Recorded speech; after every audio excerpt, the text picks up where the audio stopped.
Hi students, कैसे हैं आप लोग। नमस्कार, मैं एल एम शर्मा फिर से आपका स्वागत करता हूं। जैसा कि आप लोगों को मालूम है कि हमने एक सीरीज लेकर उपस्थित हुआ है जिसमें हम यूपीएससी, स्टेट पीसीएस जैसे कि जेपीएससी हो गया, पीपीएससी हो गया, ऑल ओवर इंडिया में जितने भी स्टेट पीसीएस हैं और उनसे जो भी क्वेश्चंस पूछे गए हैं अभी तक, उसका मैं सिलसिलेवार ढंग से टॉपिक वाइज लेकर उपस्थित हुआ हूँ। और उसी में हम अभी एंशिएंट हिस्ट्री को डिस्कस कर रहे हैं। इसके बाद हम मिडिल हिस्ट्री में आएंगे, फिर मॉडर्न हिस्ट्री के बारे में चर्चा करेंगे, फिर बारी बारी से हम सारे सब्जेक्ट को आपको कराने वाले हैं। बस आप बने रहें, ठीक है। यदि आप लोगों को यह वीडियो पसंद आ रहा है तो लाइक और कमेंट जरूर करें और बताएं कि इसमें और क्या हम बेहतर कर सकते हैं, ठीक है। और आप इसी कड़ी में हम जो है पूरा पाषाण कालीन सभ्यता के बारे में डिस्कस किए थे पहले लेक्चर में। आज इसी कड़ी को आगे बढ़ाते हुए हम उसके क्वेश्चन को डिस्कस करेंगे। साथ ही साथ हम सिंधु सभ्यता से जो क्वेश्चंस पूछे गए हैं उसको भी हम डिस्कस करेंगे। इस सीरीज में आपको 50-50 क्वेश्चंस का मैं एक सेट बना के आप लोगों के सामने आ रहा हूं। तो आज का पहला क्वेश्चन है कि भारतीय उपमहाद्वीप में पालतू भैंस का प्राचीनतम साक्ष्य कहाँ से प्राप्त हुआ है, ठीक है। तो सब आपको समझिए, जहां सबसे प्राचीनतम कृषि का साक्ष्य मिलेगा वहीं पे मवेशी का भी पालन किया जाएगा, ठीक है। तो प्राचीनतम कृषि का साक्ष्य जो है हमारा मेहरगढ़, जो कि उत्तर प्रदेश में है। कहाँ पे है? यूपी में है, ठीक है। आपको मालूम है कि मेहरगढ़ में जो है प्राचीनतम कृषि के साक्ष्य मिले हैं, जहां से जौ, गेहूं, ठीक है, कपास, खजूर आदि की खेती यहाँ पे किया जाता था। साथ ही साथ इस संस्कृति का एक और खासियत है कि यहाँ के लोग जो है आयताकार घर बना के रहते थे। ये भी क्वेश्चन पूछा गया है कि मेहरगढ़ के लोग कैसे घर बना के रहते थे, उसका आकृति क्या था। तो क्या था? आयताकार था। आयताकार घरों में ये रहते थे, ठीक है। तो सबसे पालतू भैंस का प्राचीनतम साक्ष्य कहाँ से मिलेगा? ये मेहरगढ़, जो कि कहाँ पे है? यूपी में है, ठीक है। क्यों यहाँ पे मिला? क्योंकि यहाँ से प्राचीनतम कृषि के भी साक्ष्य मिले हैं, जहाँ से जौ, गेहूं, कपास, खजूर आदि का यहाँ पे उपज होता था, राइट। नेक्स्ट क्वेश्चन है आपका, उच्च पुरा पाषाण युगीन हड्डी की बनी मातृ देवी की प्रतिमा कहाँ से मिली है, ठीक है। हड्डी की बनी मातृ देवी की प्रतिमा, ठीक है, कहाँ से मिला है? तो आपका आंसर हो जाएगा मध्य प्रदेश में सोन घाटी से, ठीक है। कहाँ से? सोन घाटी से। जैसे कि आप लोगों को मालूम है बेलन घाटी, सोन घाटी है। बेलन घाटी कहाँ? यूपी में है। सोन घाटी मध्य प्रदेश में। यहाँ से हड्डी की बनी हुई मातृ देवी की प्रतिमा प्राप्त हुआ है। नेक्स्ट क्वेश्चन है आपका, दक्षिण भारत की वृहद पाषाण समाधियां संबंधित है, ठीक है। पाषाण मतलब पत्थर, अर्थात पत्थर जो बहुत बड़े बड़े पत्थरों का समाधि स्थल के रूप में जो उपयोग होता है, यह दक्षिण भारत से संबंधित है। ये कहाँ पे मिला है, ठीक है, और यह किस युग से संबंधित है? तो ये लौह काल से संबंधित है। किस काल से संबंधित है? लौह काल से। जैसे आपको मालूम है कि ताम्र पाषाण काल है, कांस्य युगीन काल है, उसी प्रकार लौह काल से है। सबसे पहले क्या हुआ? तांबा आया। तांबा, इसको आप सीबीआई से याद रख सकते हैं, ठीक है। तो पहले तांबा काल का शुरुआत हुआ, फिर ब्रॉन्ज, फिर आयरन काल आया, ठीक है। तो ये किस काल से संबंधित है? लौह काल से। और ये क्वेश्चन आपका पूछा गया था Uttar Pradesh public service commission 2006 ईस्वी में। नेक्स्ट क्वेश्चन है आपका कि मानव समाधानों में कुत्ते दफनाए गए थे, कहाँ पे? तो मानव के साथ कुत्ते दफनाए जाते थे और ये दफनाया गया था बुर्जहोम में। और ये कहाँ पे? बुर्जहोम जो है कश्मीर में है। कहाँ पे है? कश्मीर में है, ठीक है। कश्मीर के लोग जो है गर्त बना के, गड्ढे बना के भी लोग वहाँ पे रहते थे। वहाँ की खासियत ये था। दूसरा, वहाँ लोग, आप लोगों को मालूम होगा कि मानव सबसे पहले पालतू जानवर के रूप में कुत्ते का उन्होंने किया। किसका? कुत्ते का। तो हर एक व्यक्ति लगभग उस समय कुत्ता पालता था, ठीक है। तो जब उस व्यक्ति की मृत्यु हो जाती थी, ठीक है, तो उस कुत्ते का एक खास व्यक्ति के प्रति जो लगाव होता था, अर्थात अपने मालिक के साथ जब लगाव होता था, तो ऐसा माना जाता था कि उस कुत्ते को भी उसी आदमी के साथ दफना दिया जाए, ठीक है। तो इसलिए व्यक्ति के साथ कुत्ते को भी दफना दिया जाता था। और ये संस्कृति जो है कश्मीर की तरफ जबकि बुर्जहोम में है ज़्यादातर देखा गया। नेक्स्ट क्वेश्चन है आपका, बुर्जहोम के नवपाषाण कालीन समाधानों में मनुष्य के साथ किस पालतू जीव को दफनाने की प्रथा प्रचलित थी? तो वही पालतू कुत्ते के रूप में कुत्ते का प्रयोग किया जाता था, ठीक है, कुत्ता का। देखिए, एक ही क्वेश्चन को बार बार पूछा जाता है, बस उसके पूछने का तरीका अलग होता है। उसमें पूछा गया था कि कहाँ से हुआ, यहाँ पे बुर्जहोम नाम दे दिया और किस जानवर को दफनाया जाता था वो पूछ लिया गया, ठीक है। नेक्स्ट क्वेश्चन है आपका कि ग्राउंड स्टोन टूल्स द्योतक हैं। ठीक है, तो ये किसके द्योतक हैं? जो स्टोन में पत्थर और टूल्स में से औजार हुआ। तो ये स्टोन्स मतलब पत्थर के बनो औजार जो है वो क्यों प्रयोग किए जाते थे? ठीक है, अब खुद सोचिए, उस समय तो कोई उद्योग था नहीं, तो वो लोग जो प्रयोग करते थे वो अपने आप को बचाने के लिए प्रयोग करते थे, दूसरा कृषि करने के लिए प्रयोग करते थे। ठीक है, तो एक उस समय जो अर्थव्यवस्था थी वो कृषि आधारित अर्थव्यवस्था थी, तो यह कृषि अर्थव्यवस्था से संबंधित था। ठीक है, नेक्स्ट क्वेश्चन है आपका, अधिक संख्या में बच्चों के समाधान प्राप्त हुए हैं, कहाँ से बच्चों के अधिक शव मिले हैं? ठीक है, तो इसका आंसर हो जाएगा आपका जोरवे संस्कृति से। कहाँ से? जोरवे संस्कृति से। एक्चुअली ये कहीं कहीं आपको मिलेगा जोरवे। ठीक है, जोरवे को ही मराठी में जोरवे कहा जाता है। क्या कहा जाता है? जोरवे। ठीक है, आपको जोरवे और जोरवे दोनों नाम मिल सकते हैं। जोरवे को ही मराठी में जोरवे कहा गया। ठीक है, और ये महाराष्ट्र में है, इसलिए इसका नाम मराठी में जोरवे होता है, वैसे हिंदी में आप जोरवे लिखते हैं। और तो ये जो है कहाँ पे है? महाराष्ट्र में है। कहाँ पे है? महाराष्ट्र में है। तो जोरवे संस्कृति की खासियत क्या था कि ये इसका दो गांव था, दैमाबाद, कौन? दैमाबाद और इनाम गांव,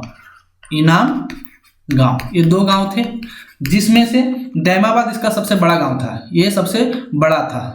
ठीक है, सबसे बड़ा गांव कौन सा था?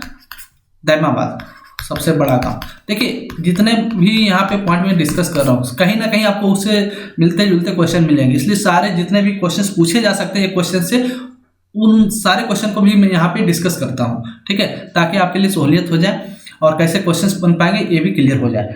तो क्या जोरवे संस्कृति ये महाराष्ट्र से संबंधित है, उसमें से दो गांव दैमाबाद और इनाम गांव, जिसमें से दैमाबाद सबसे बड़ा गांव है। ठीक है, और ये जो संस्कृति है ये लगभग 1400 से लेकर 700 बीसी पहले की बात है। ठीक है, बीसी मतलब बिफोर क्राइस्ट, अर्थात ईसा पूर्व। ठीक है, तो इनकी दो बस्तियां कौन थी? दैमाबाद और इनाम गांव। दैमाबाद सबसे बड़ा था और यहाँ पे क्या है? 5 कमरे वाला अवशेष भी मिला है। यहाँ पे 5 कमरों 5 रूम वाला एक साथ जो है अवशेष भी मिला है। ठीक है, और यहाँ पे सबसे क्या है? बच्चों के शव यहाँ पे सबसे ज्यादा मिले थे। कहाँ पे? जोरवे संस्कृति जो कि महाराष्ट्र से संबंधित है, बच्चे के शव यहाँ पे सबसे ज्यादा मिले थे। तो वही क्वेश्चन पूछा गया है कि अधिक संख्या में बच्चों के शव कहाँ से प्राप्त हुए?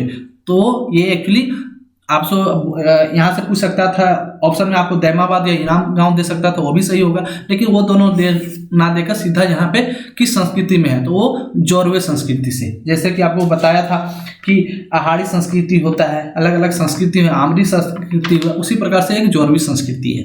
पहले वीडियो लेक्चर को यदि आप नहीं देखें तो जरूर देखें, क्योंकि एक कड़ी के रूप में मैं लेके चल रहा हूँ ताकि अच्छे से सारी चीज आपको क्लियर होता जाए। ठीक है, नेक्स्ट क्वेश्चन है आपका, सर्वप्रथम क्वार्टजाइट पत्थरों के स्थान पर जैस्पर और चर्ट आदि पत्थर का प्रयोग हुए। जैस्पर और चर्ट ये पत्थर के प्रकार हैं। तो इसका जो प्रयोग हुआ सर्वप्रथम कहाँ हुआ? तो इसका प्रयोग हुआ मध्यपुरा पाषाण काल में। कहाँ पे हुआ? मध्यपुरा पाषाण काल में हुआ था। ऑलरेडी मैं बता चुका हूँ सारे काल को। ठीक है, पहले लेक्चर में ही। नेक्स्ट क्वेश्चन है, निम्न स्थलों में किस एक की खुदाई प्रस्तर युग से हड़प्पा संस्कृति तक निरंतर ह्रास और सांस्कृतिक विकास का प्रमाण देती है? अर्थात कौन सी संस्कृति है जो मतलब प्रस्तर युग से अर्थात पत्थर युग से लेकर हड़प्पा संस्कृति तक एक कड़ी के रूप में कार्य करता है? तो वो जो है आपका मेहरगढ़ ही है, जो कि यूपी में है। आपको मैं बता ही दिया, ये काफी पुराना संस्कृति था मेहरगढ़ का। ठीक है, और ये जो काफी पुरानी सभ्यता थी, ये जो है काफी पुरानी सभ्यता थी। ठीक है, जैसे यहाँ पे जौ की खेती होती थी, गेहूं की खेती होती थी। ठीक है, गेहूं की खेती होती थी, यही सब की खेती हड़प्पा कालीन संस्कृति के लोग भी करते थे। ठीक है, कपास की भी खेती होता था मेहरगढ़ में, हड़प्पा के लोग भी इसकी खेती करते थे। ठीक है, आयताकार घरों में वहाँ के लोग रहते थे। तो सिंधु सभ्यता में भी यह देखा गया कि आयताकार घर बने हुए थे। तो ये जो मेहरगढ़ की जो संस्कृति वो है हड़प्पा सभ्यता से मिलता जुलता है। ठीक है, तो वो एक कड़ी के रूप में कार्य किया। नेक्स्ट क्वेश्चन है आपका, कोपेनहेगन संग्रहालय की सामग्री से पाषाण, कांस्य और लौह युग का त्रियुगीय विभाजन किया। किसने किया था? तो ये जो किया था आपका थॉमसन ने किया था। किसने किया था? थॉमसन ने किया। ठीक है, थॉमसन ने किया।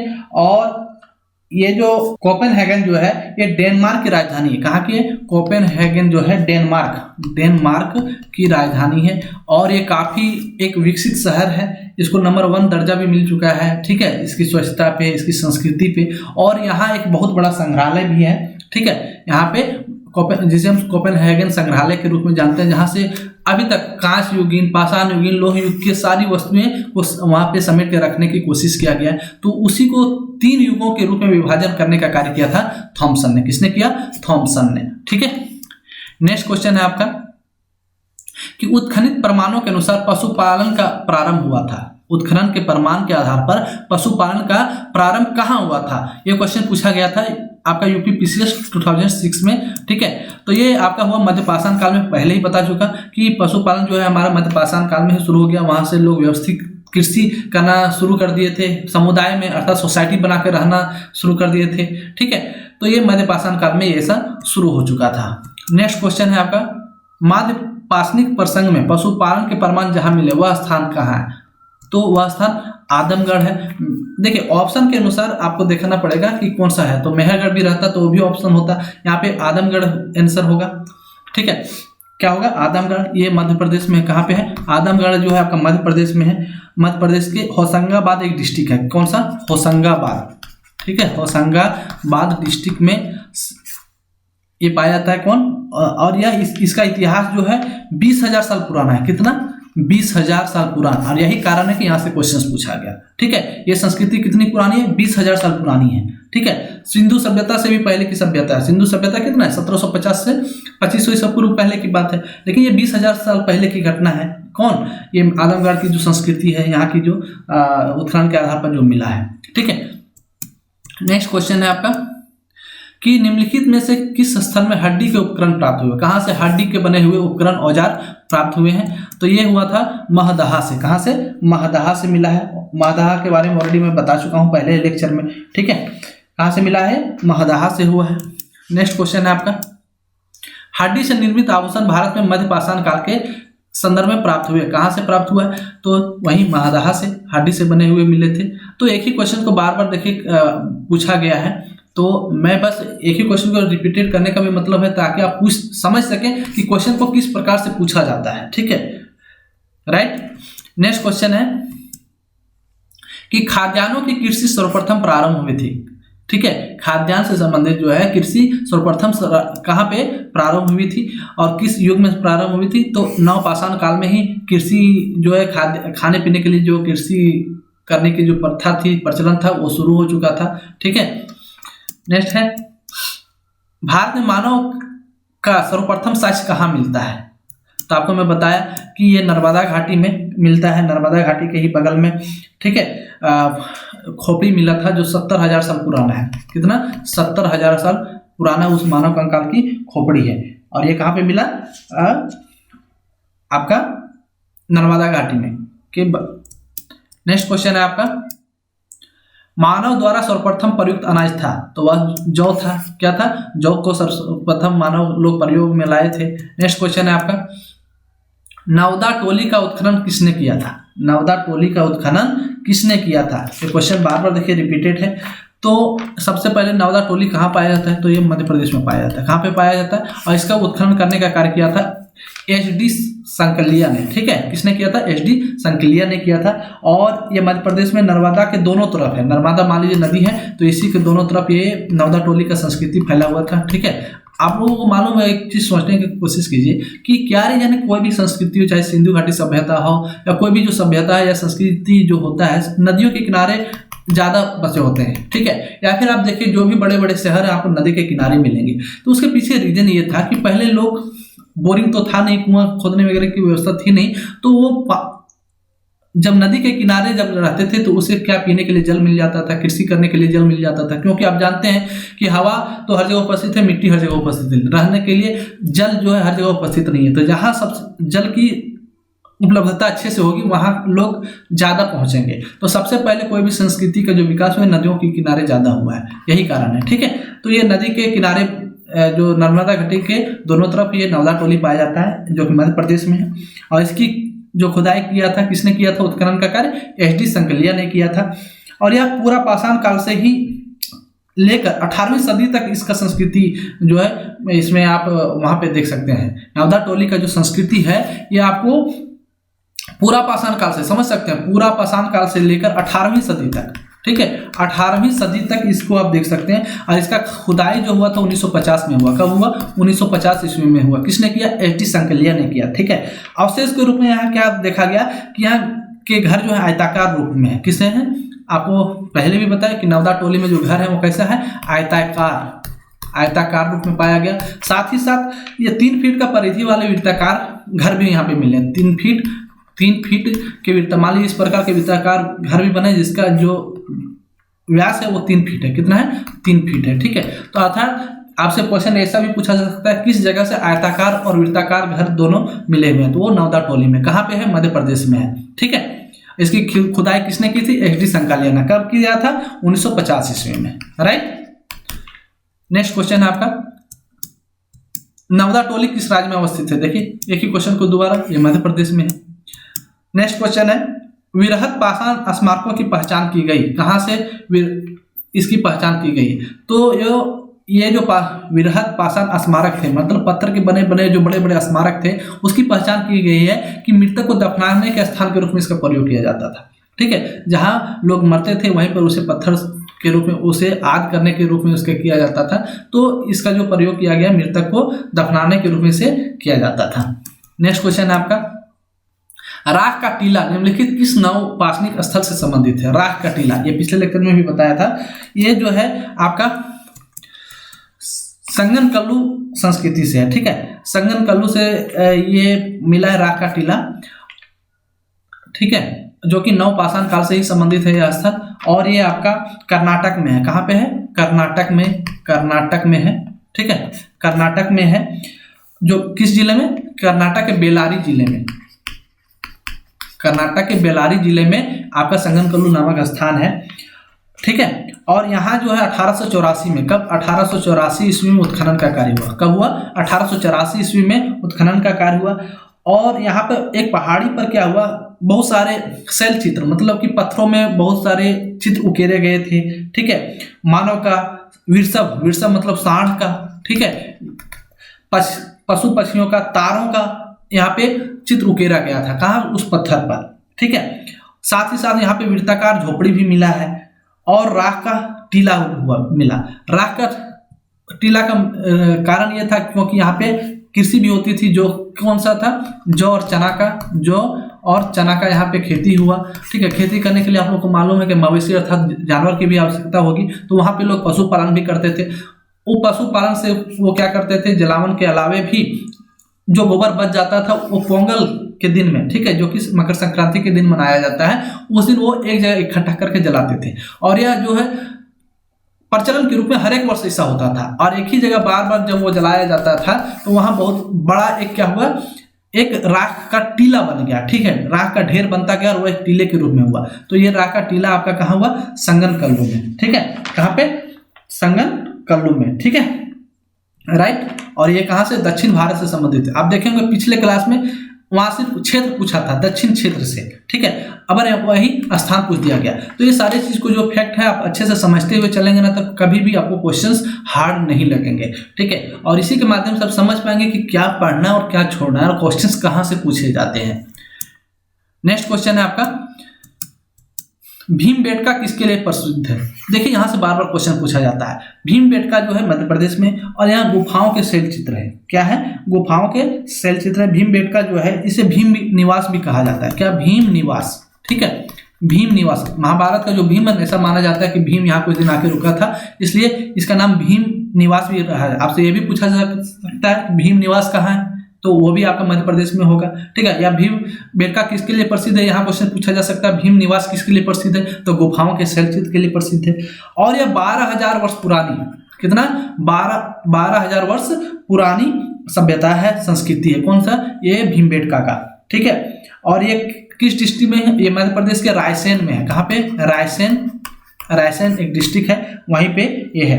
और यह गुफा क्या है? विंध्य पर्वतमाला से, जो विंध्याचल पर्वत है ना, उसी पर्वतमाला से यह क्या यहाँ पे ये घिरा हुआ है। कौन सा? भीमबेटका।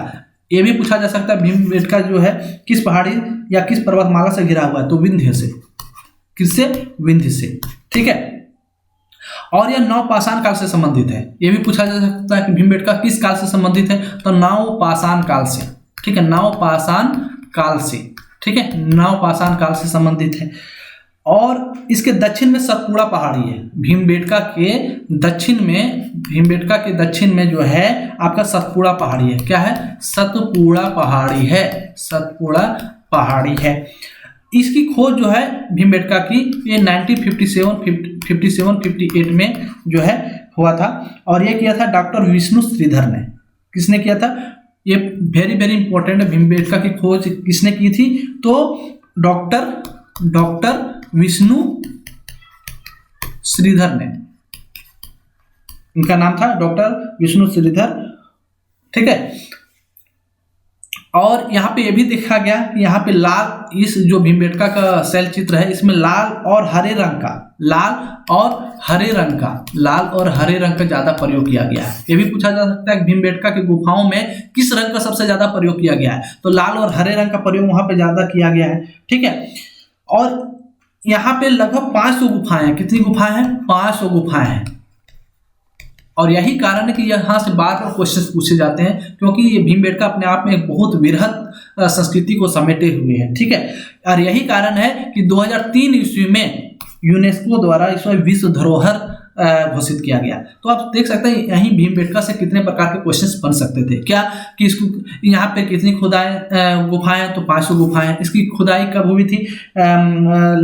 इसका पता कब चला? तो 1957-58 में। इसकी खुदाई किसने की थी? तो डॉक्टर विष्णु श्रीधर ने।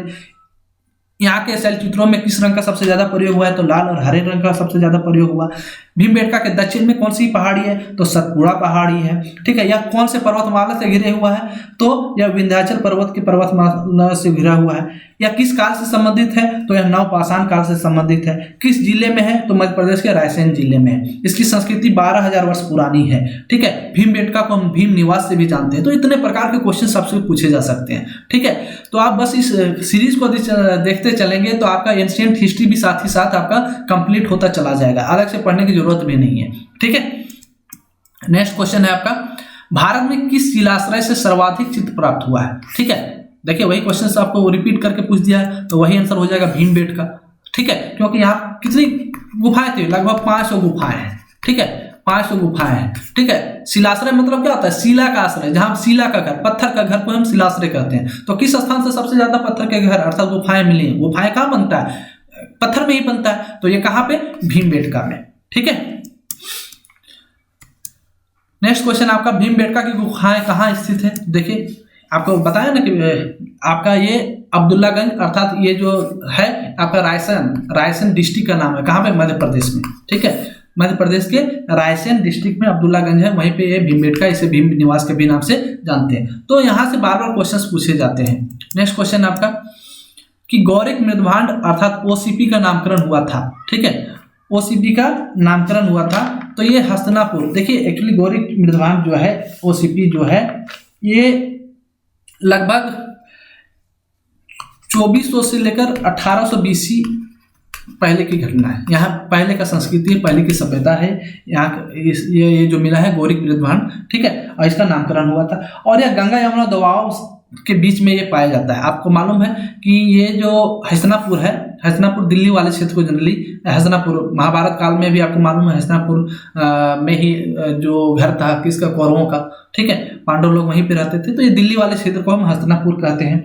ठीक है, और यहीं से आपको ये गौरिक मृदभांड, जिसे हम ओसीपी भी कहते हैं, यहाँ से मिला है। ठीक है, और यह क्या है कि ये जो है हड़प्पा के समकालीन है, लेकिन परंतु उससे संबंधित नहीं है। ये जो गौरिक मृदभांड है हड़प्पा से संबंधित है, लेकिन उसका समकालीन है, लेकिन उससे संबंधित नहीं है। मतलब सिंधु घाटी सभ्यता के गौरिक मृदभांड और इसमें कोई संबंध नहीं है, लेकिन उसके समकालीन है। ठीक है, इसी प्रकार काले एवं लाल मृदभांड होते हैं। जैसे गौरिक मृदभांड हुआ ना, उसी प्रकार काले का, जिससे हम BRW कहते हैं इंग्लिश में, शॉर्ट में क्या? BRW। ठीक है, ये भी सिंधु सभ्यता के बाद का है। ये जो है उसकी सभ्यता के बाद का है। उसी प्रकार चित्रित धूसर होता है, जिसे हम PGW कहते हैं। क्या कहते हैं? PGW कहते हैं। ठीक है, और ये भी सिंधु सभ्यता के बाद का है।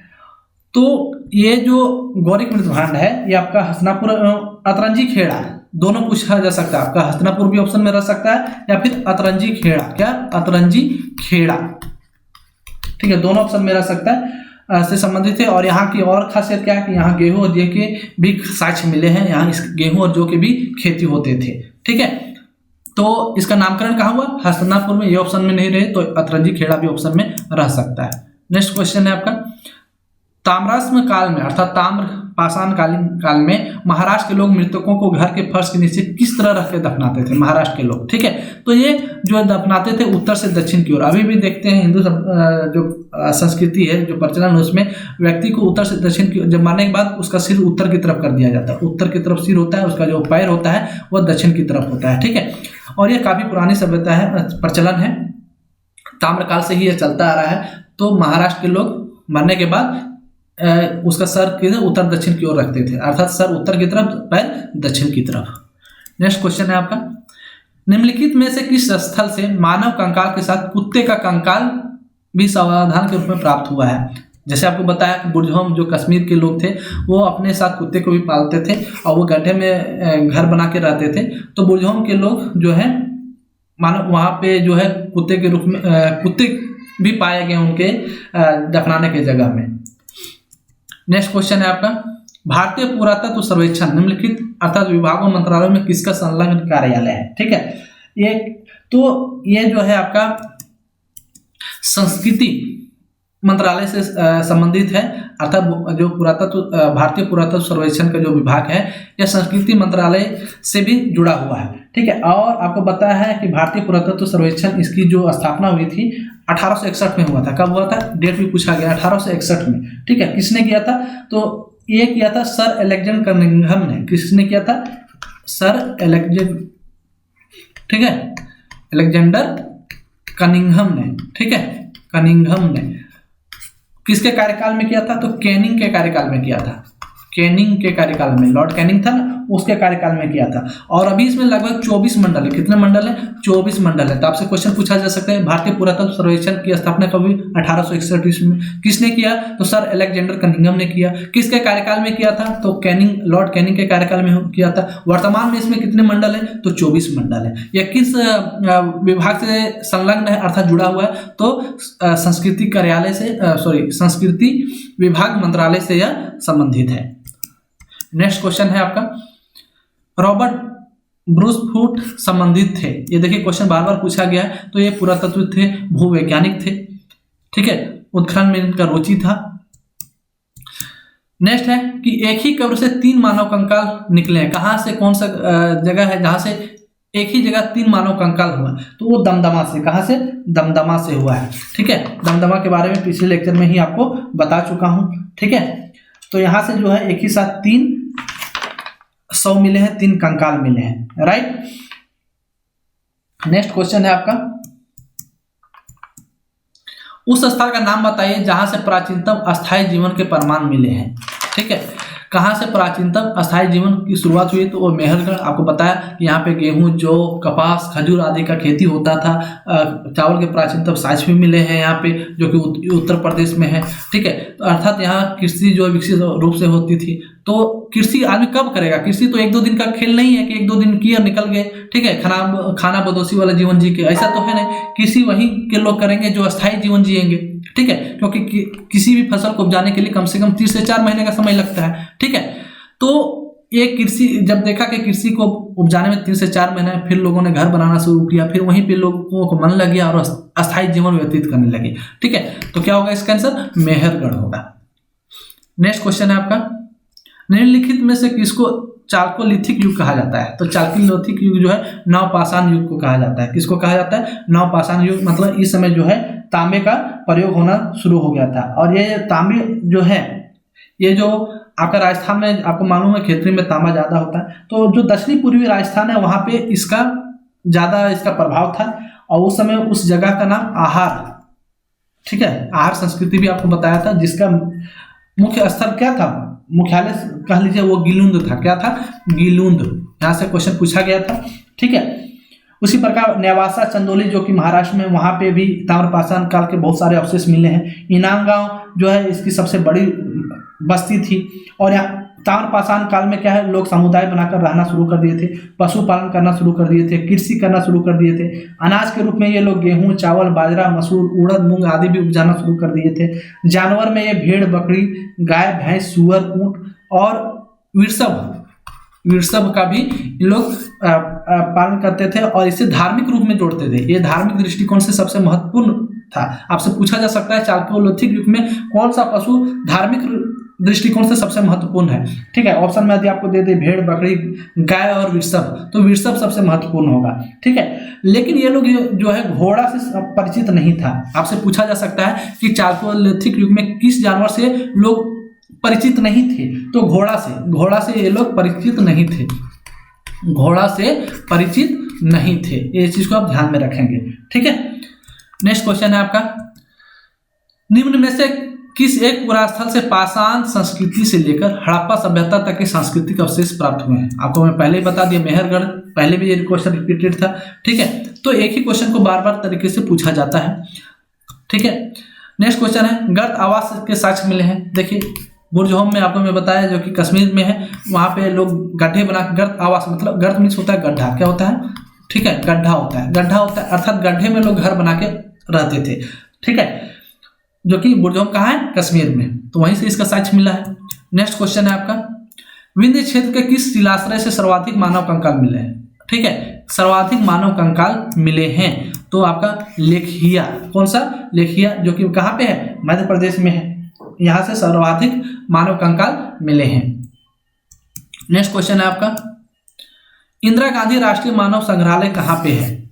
तो ये भी आपका है भोपाल, मध्य प्रदेश में। ठीक है, कहाँ पे? मध्य प्रदेश में है, राइट। और ये लगभग 200 एकड़ में फैला हुआ है। ये जो इंदिरा गांधी मानव संग्रहालय जो है ये लगभग 200 एकड़ भूमि में फैला हुआ काफी बड़ा संग्रहालय है। कहाँ पे है? ये भोपाल, मध्य प्रदेश में है, राइट। अब हम यहाँ से आपका जो पूरा पाषाण कालीन अर्थात एंशिएंट हिस्ट्री का जो था, कितने प्रकार के क्वेश्चन थे वो लगभग आपको डिस्कस कर दिया। इतने सारे क्वेश्चन ही बार बार रिपीट होंगे, चाहे आप किसी भी स्टेट पीसीएस का एग्जाम दे लें। ठीक है, ये बहुत ही इंपॉर्टेंट क्वेश्चंस थे, इसे बार बार आप देखें। एक बार यदि समझ में नहीं आया हो तो दूसरे बार में देखें, यहीं से आपको हर एक जगह एग्जाम में क्वेश्चन मिलेंगे। ठीक है, यदि आप इस सीरीज को देखते हैं तो किसी भी स्टेट पीसीएस में आप बैठेंगे देखेंगे कि मैक्सिमम क्वेश्चन रिपीट हो रहे हैं। ठीक है, तो ये सीरीज आपके लिए काफी महत्वपूर्ण होने वाला है। अब हम सिंधु सभ्यता से रिलेटेड क्वेश्चन को डिस्कस करेंगे। नेक्स्ट क्वेश्चन है, सिंधु सभ्यता संबंधित थी। ठीक है, तो यह आदि ऐतिहासिक युग से संबंधित है। आदि ऐतिहासिक का मतलब हुआ कि जो जहां के बारे में लिखा हुआ हमको कुछ भी मालूम नहीं है, सिर्फ हम साक्ष्यों के आधार पर, ठीक है, उसके अनुभव के आधार पर हम बताते हैं, तो उसे हम आदि ऐतिहासिक कहते हैं। क्या? ठीक है, तो सिंधु सभ्यता जो है आदि ऐतिहासिक सभ्यता है। और इसकी जो सिंधु सभ्यता की खोज किया था राय बहादुर दयाराम साहनी ने किया था। किसने किया था? राय बहादुर दयाराम साहनी ने। ये बार बार आपको क्वेश्चन मिलेंगे। ठीक है, तो ये कैसी सभ्यता थी? आदि ऐतिहासिक। ठीक है,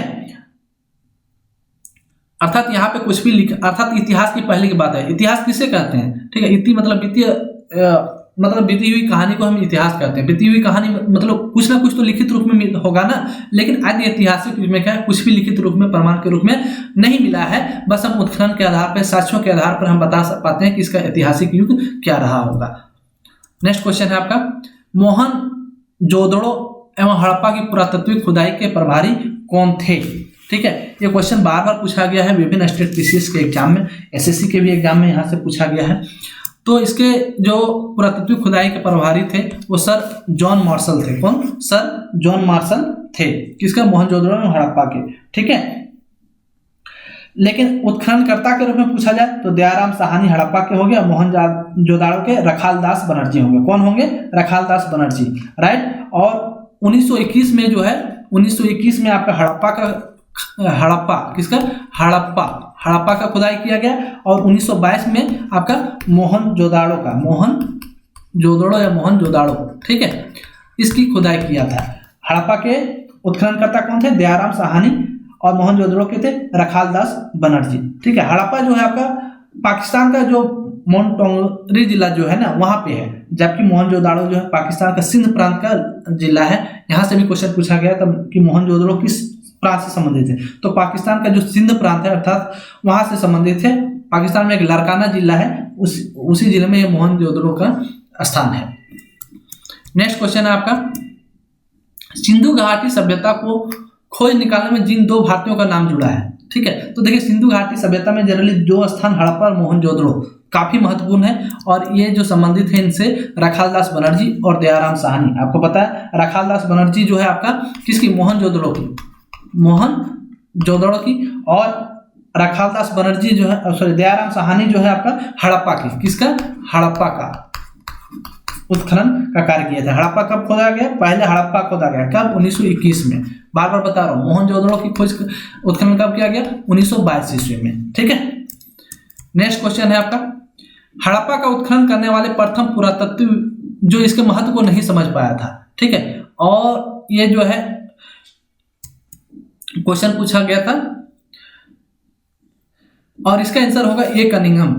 कौन थे, ए कनिंघम, जिन्होंने आपको बताया था इन्होंने भारतीय पुरातत्व सर्वेक्षण विभाग की स्थापना की थी लॉर्ड कैनिंग के कार्यकाल में। तो जब इसका खुदाई हो रहा था तो इन्होंने उतना ज़्यादा इंपॉर्टेंस नहीं दिया था। ठीक है, इसका ज़्यादा इंपॉर्टेंस इसमें नहीं दिया इस सभ्यता को लेकर, उतना इन्होंने इंटरेस्ट नहीं दिखा पाया था, क्योंकि इनके महत्व को, इस सभ्यता के महत्व को वो समझ ही नहीं पाए थे।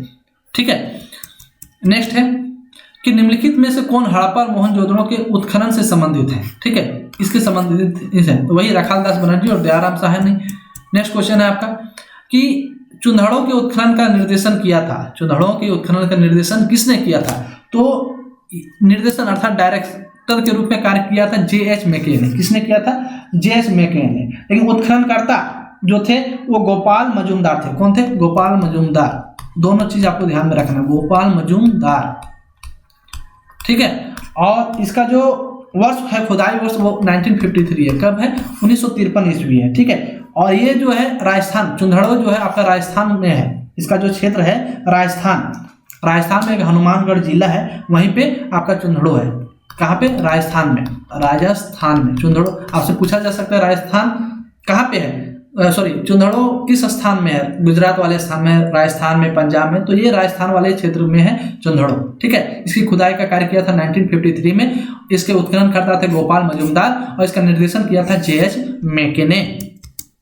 नेक्स्ट क्वेश्चन आपका, सिंधु घाटी निवासियों की सभ्यता को जानने का मूल स्रोत क्या है, तो मूल स्रोत वहां लिखा हुआ तो कुछ मिला नहीं। ठीक है, कोई हिस्ट्री तो है नहीं, तो जो बर्तन है, जेवर है, हथियार है, औजार है, जो भी वहाँ के मिले हैं, घर के आकार प्रकार, उसके आधार पे हम पता कर पाते हैं कि उसकी सभ्यता कितनी पुरानी थी, वहाँ के लोग कैसे रहते थे, घरों का आकार प्रकार किस प्रकार था, उनका जीवन यापन किस प्रकार था, तो हम किस आधार पर प्राप्त कर पाते हैं, इसी के आधार पर ना, बर्तन हो गया, जेवर है, खुदाई के जो भी सामान मिले वो उसके आधार पे। नेक्स्ट क्वेश्चन है, निम्नलिखित में से कौन सा सिंधु घाटी की सभ्यता पर प्रकाश डालता है। ठीक है, सिंधु घाटी सभ्यता पर कौन विशेष रूप से बतलाता है, तो पुरातत्व संबंधित खुदाई जो है उसी के आधार पर हम पता कर पाते हैं कि सिंधु घाटी सभ्यता किस प्रकार का था। ठीक है, लोगों का जीवन यापन कैसा था, कौन से उसके जो सिक्के मिले उसके आधार पर हम पता करते हैं कि उनका कौन से पशु का पालन करते थे, किसको वो मातृदेवी के रूप में मानते थे, सारी चीज उनके खुदाई के कार्य पर ही हम कर पाते हैं। हड़प्पा संस्कृति की जानकारी के प्रमुख स्रोत पुरातत्विक खुदाई हो गया।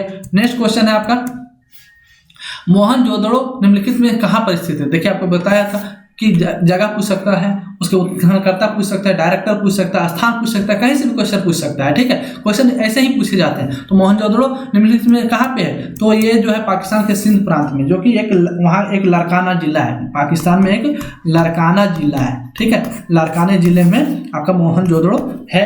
और इसका उत्खननकर्ता कौन था मोहनजोदड़ो का, रखालदास बनर्जी 1922 ईस्वी में। राइट, नेक्स्ट क्वेश्चन है आपका, हड़प्पा निम्नलिखित में से किस सभ्यता से संबंधित है, तो वह सिंधु घाटी सभ्यता से संबंधित है हड़प्पा।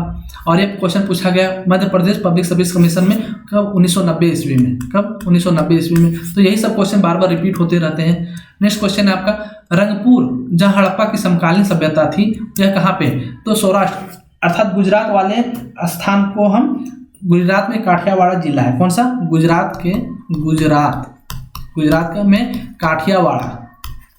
काठियावाड़ा जिला में ही रंगपुर है। ठीक है, और इसका उत्खनन का जो कार्य हुआ था, कब हुआ था, 1953-54 में। कब हुआ था, 1953-54 में इसका उत्खनन का कार्य हुआ था। और इसका किया था रंगनाथ राव ने। किसने किया था, रंगनाथ राव। रंगपुर से रंगनाथ आदि रख सकते हैं आप। रंगपुर की उत्खनन का कार्य किसने किया था? रंगनाथ राव ने। ठीक है, कब किया था? 1953-54 में। और यह कहाँ पे है? गुजरात में है, जिसे हम सौराष्ट्र के भी नाम से जानते हैं, गुजरात के काठियावाड़ जिला में। नेक्स्ट क्वेश्चन है आपका कि मानव समाज विलक्षण है क्योंकि वह मुख्यतः आश्रित होता है। मानव का समाज विलक्षण है क्यों है? क्योंकि वह संस्कृति पर आश्रित होता है, वह संस्कृति पे जीता है, उसका जो जीने का तरीका होता है अपना संस्कृति पे होता है, अर्थात इसीलिए मानव समाज विलक्षण है क्योंकि वह मुख्यतः आश्रित होता है किस पर? संस्कृति पर। नेक्स्ट क्वेश्चन है आपका कि निम्नलिखित में से किस पशु का अंकन हड़प्पा संस्कृति के मोहरों पर नहीं मिलता है? ठीक है, किसका नहीं मिलता है? तो घोड़ा का नहीं होता है, जबकि वे लोग बैल से, ठीक है, बैल हो गया, आपके अलग अलग जो जानवर थे उस पर ये लोग परिचित थे, जैसे भेड़, बकरी, गाय, भैंस, सुअर से वो थे संबंधित, लेकिन घोड़ा से वो लोग परिचित नहीं थे। ठीक है, कौन? सिंधु घाटी सभ्यता के लोग, राइट। तो ये आपका 50-50 सीरीज समाप्त होता है। फिर हम उपस्थित होंगे नेक्स्ट लेक्चर के साथ, नेक्स्ट सीरीज के साथ। तब तक के लिए जय हिंद, जय भारत। और आपको मैं जानकारी के लिए बता दूं कि गूगल प्ले स्टोर पे हमारा जेएसएससी एजुकेशन के नाम से एप्लीकेशन है, जहां पे आप फ्री में जाकर टेस्ट सीरीज दे सकते हैं और अपना रैंक भी प्राप्त कर सकते हैं। ठीक है, विभिन्न प्रकार के वहाँ पे कोर्स भी उपलब्ध है।